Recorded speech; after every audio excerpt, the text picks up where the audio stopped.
Okay, so I am back to do my recap of season 2, episode 4. So it opens with Cathy and Jennifer in HR. Cathy decided to move forward with filing her discrimination claim. In the meeting, Jennifer basically reiterated what she said, which of course adds up to discrimination. She told me I couldn't get the promotion because I was of childbearing age. You are of childbearing age. They eventually asked her to leave. These are the HR and the higher ups, which just obviously has to be all men. And after Jennifer leaves, they end up making some inappropriate comment about, it must be that time of the month or something crazy like that. Sorry about her. Probably on a period. As if, Cathy wasn't already offended. And they end up offering her some BS promotion, and she ends up giving her an NDA. She signs off on it, but I didn't read the paper. She was so excited to get a promotion. So after leaving there, she goes to Marilyn's house. Now, most of this episode takes place at Dawn's farm. It's lambing season, and they go up every season to help her, help the new baby lambs to be born. So they go out, to go up to help her, and it's like a family thing. And so, but this year she's taking Marilyn and Cat and Colin. Colin was already in the car. She had picked him up on the way at some point. So at Marcus's practice, Tess is basically about to check out so she can head on up. And Marcus, she basically said if he gets a call about the pension, to let her know, and she's still waiting. And so Marcus ends up talking to her, and end up asking her what she had her plans, and she ends up telling him. And she, for some odd reason, his pitiful self was able to garner enough guilt in this woman. I don't know what her attachment is to Marcus. Is weird. And she ends up inviting him along with her to go on the trip, even though nobody likes Marcus. Dawn's farm? Oh my God. Those are some of my happiest memories with you guys. So, Cathy, Cat, Marilyn, and Colin arrive first. And so this is the first time that Cat and Marilyn has seen Dawn since the Hindu. And so they take her this huge case of energy drinks, and that's something that she's used to. I've got some energy drinks as a thank you for having us. Shortly after Tess arrives, and she was like, "Oh, well, I hope you don't mind I brought a plus one." Of course, the plus one was Marcus, and nobody was happy to see Marcus.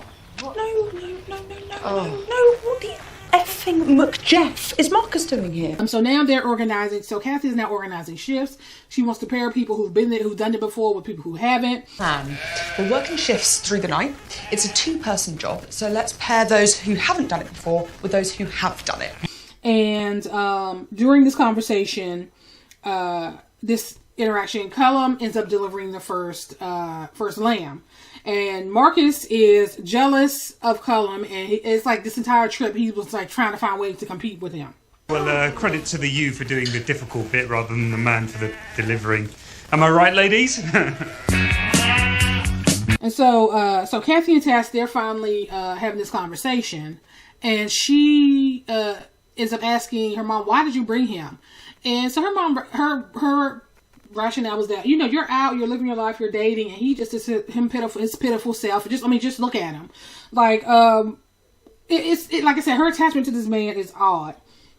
And so because Tess had to stand on this tree stump because she's trying to get service, she ends up, she's still, again, seeing if she had any missed messages about the pension. And so she ends up asking Cathy to help her down. And of course, Cathy was like, "Why don't you get Marcus to help you?" And she walked off and left her mom standing up there. So she saw Colin and asking Colin to help her. And Marcus comes out of nowhere, I'll do it. And he runs to help Tess down. No. I've got you. So Marilyn and Dawn, they have the first shift. And you can clearly see these energy drinks are having an effect on, this is when you first see that these energy drinks are starting to have an effect on Dawn. So the next day, Dawn comes down, and they're preparing breakfast, and she's all worried, "What are you doing? I'll take care of it." She's gonna prepare breakfast. And thanks to these little babies, the night just flew by. I think I'll do that. Thank you very much. So now they're out horseback riding. And Cathy and Colin has this weird interaction with each other. They know that they could be siblings, but they're kind of attracted to each other. It's odd. I think this is the first time we've been on our own since,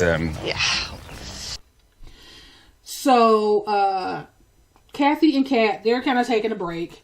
And while they're taking a break, Cathy's phone is ringing off and it's Iman. He's been trying to contact her this entire trip, but she's like been, you know, silencing the calls because she don't want to talk to him. So while this is going on, Marcus and Colin are chopping wood, shirtless. And we already know what Marcus looks like shirtless. So Marcus is trying to give Colin tips on how to chop wood. And turns out that he couldn't even do it himself. So Colin even had to step up and chop some of the wood. So while this is going on, Cathy's phone rings. It's Iman. She's basically thinking he's calling her to like try to rekindle something. And he's like, girl, I ain't even worried about you. I ain't even thinking about you that way.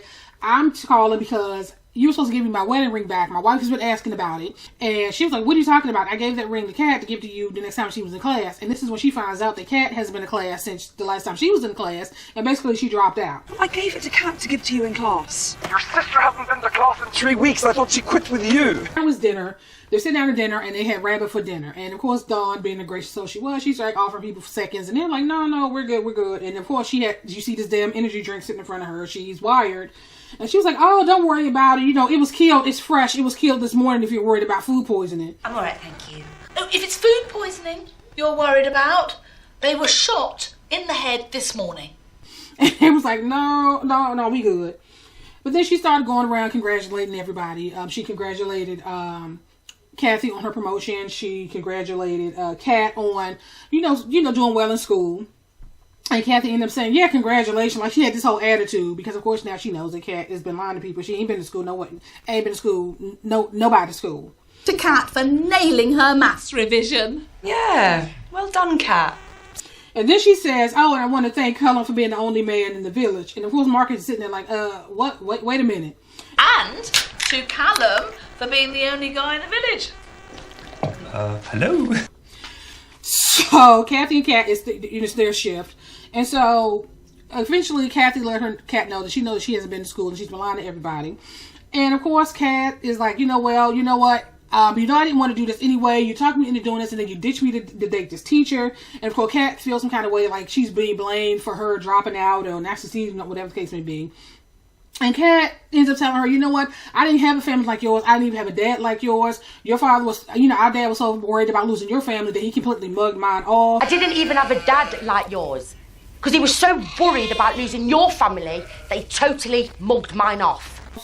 And then she talked to her about being a hypocrite for taking this promotion, even though she knew this promotion was some BS and it was just a payoff to keep her quiet. And they kind of parted ways. It was left like that.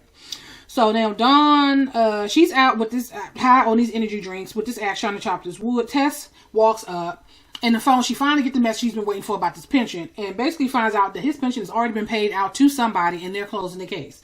You'll be pleased to hear that we've spoken to the recipient named on Mr. Walcott's policy. Recipient? And they've received all the payments to date. We're going to go ahead and close the case. So there's no money. So now she can see that Dawn, these energy drinks are having some effect on Dawn, and she's trying to get Dawn to come in the house, but she was like, no, she won't. So the next thing, they're all trying to get her to come in the house, and they end up sending Colin to get Marcus. Would you please be my girlfriend?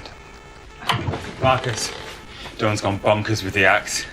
And so you can kind of see that Marcus is trying to rekindle something with Cathy, but Colin interrupts, and he ends up going to help them get Dawn in the house. So later on that night, Tess and Marilyn are sitting at the table having wine because it's been a long day, and they started talking, and she let Marilyn know that somebody else got Colin's pension. I just found out Colin's pension has been going to somebody else. What? So the next morning, it's time for them to go home. Dawn seems to be her old self. And Cat and Cathy still not talking. Cathy basically told Cat that you should probably ride with them. So Marcus and Colin end up riding with Cathy back into town. And Cat ended up riding with their mom. Oh, Cat, you go in the Ferrari with the mums. Just makes more sense. And Dawn was basically instructed to stay away from them energy drinks. And she, agreed to do that. But as soon as they pulled off, she pulled out an energy drink and went to town. So we don't know what's going to become of Dawn with these damn energy drinks. And that is pretty much how this episode ends.